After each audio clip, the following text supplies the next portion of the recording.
Welcome, everyone. Today I'm going to be talking about sociolinguistics. So, here we go.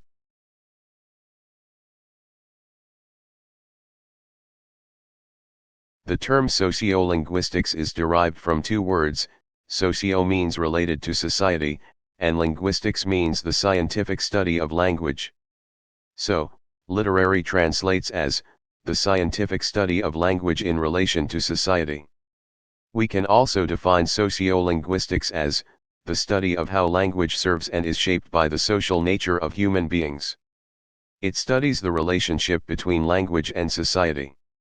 Language is one of the most powerful emblems of social behavior.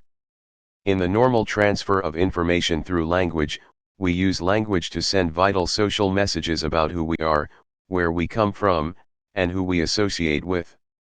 It is often shocking to realize how extensively we may judge a person's background, character, and intentions based simply upon the person's language, dialect, or in some instances even the choice of a single word. Given the social role of language, it stands to reason that one strand of language study should concentrate on the role of language in society. The social background, such as education, social class, ethnic group, etc. The relationship between the speaker and receiver, for example, if a person A is talking to a person B, there must be some sort of relationship between both of them. If this relation is not close, like friend, family, employer, teacher, etc., then it can be a type of secondary relation, such as the relationship between a buyer and a seller in a shop, and so on. The context and manner of interaction, for example, when, where, how, the act of language occurs, it determines the place, time, and reason of interaction.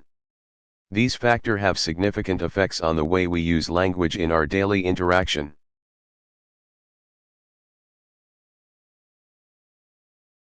Microsociolinguistics. Microsociolinguistics refers to research with a linguistic slant, often focusing on dialect and stylistic or register variation. Register variation includes the ability to vary one's language style based on the social context or communication partner. For example, adult speakers talk differently to babies than they do to other adults. Macrosociolinguistics. Macrosociolinguistics looks at the behavior of the entire speech communication, exploring issues such as why immigrant communities retain their native languages in some contexts but not in other. Thanks for watching.